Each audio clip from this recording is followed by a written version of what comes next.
ایمان کیا ہے؟ ایمان اللہ اور اس کے رسول پر ایمان لانا، اقرار باللسان، تصدیق بالقلب، کہ زبان سے اقرار، دل سے اس کی تصدیق۔ اس کی تفصیل یہ ہے: آمنت باللہ کما ہوا باسمائہ وصفاتہ وقبلت جمیع احکامہ۔ ایمان لایا میں اللہ پر جیسا کہ اس کے ناموں اور اس کی صفتوں کے ساتھ، اور اس کے سارے حکموں کو میں نے قبول کیا۔ یہ ایمان مجمل ہم پڑھتے رہتے ہیں۔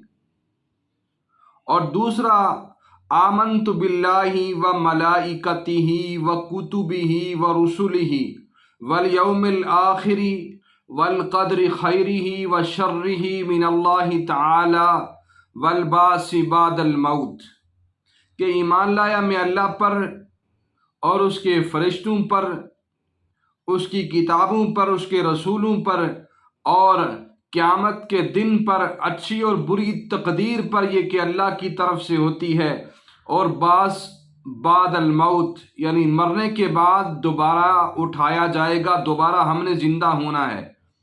فرشتے اللہ کی نورانی مخلوق ہیں۔ اللہ پر ایمان اور رسول اللہ پر ایمان تو آپ کو بتلا دیا کہ اقرار باللسان، تصدیق بالقلب کے ساتھ لا الہ الا اللہ محمد الرسول اللہ، اشہد ان لا الہ الا اللہ و اشہد ان محمدا عبدہ ورسولہ، کہ اللہ کے سوا کوئی عبادت کے لائق نہیں، اور محمد صلی اللہ علیہ وسلم اللہ کے رسول ہیں۔ اور فرشتے اللہ کی نورانی مخلوق ہے جس پر ایمان لانا ضروری ہے۔ 4 کتابیں اور کچھ صحیفے ہیں، تورات ہے، زبور ہے، انجیل ہے، یہ ساری کتابیں ہم ان کو برحق مانتے ہیں، اور قرآن سے ہدایت حاصل کرتے ہیں کہ قرآن آخری کتاب ہے، اور پہلی کتابوں کے اندر ان قوموں نے تبدیلیاں کر دی۔ اور اس کے بعد رسول جتنے بھی ہیں، آدم تا عیسیٰ اور پھر محمد الرسول اللہ صلی اللہ علیہ وسلم، سارے نبیوں رسولوں کو ہم مانتے ہیں، یہ ہمارا ایمان ہے۔ والیوم الآخر، اور قیامت کے دن کو بھی مانتے ہیں کہ قیامت بھی ایک دن قائم ہوگی، مرنے کے بعد ہم نے دوبارہ اٹھنا ہے اور حساب کتاب دینا۔ والقدر خیرہ وشرہ، اچھی اور بری تقدیر اللہ کی طرف سے ہوتی ہے۔ اللہ کبھی بندے کو اٹھا دیتے ہیں اور کبھی پست کر دیتے ہیں۔ اللہ اپنے بندوں کو آزماتے ہیں۔ تقدیر ایک مفصل عنوان ہے، اس پر گفتگو کرنی ہے انشاءاللہ۔ تو مرنے کے بعد ہم نے والبعث بعد الموت، دوبارہ اٹھنا ہے، اور اٹھنے کے بعد اچھے جس نے عمل کیے اس کو نامہ اعمال اس کے دائیں ہاتھ میں ملے گا، جس کے اعمال اچھے نہیں ہوں گے اس کو نامہ اعمال اس کے بائیں ہاتھ میں ملے گا، وہ پریشان پھرے گا۔ تو یہ ایمان ہے۔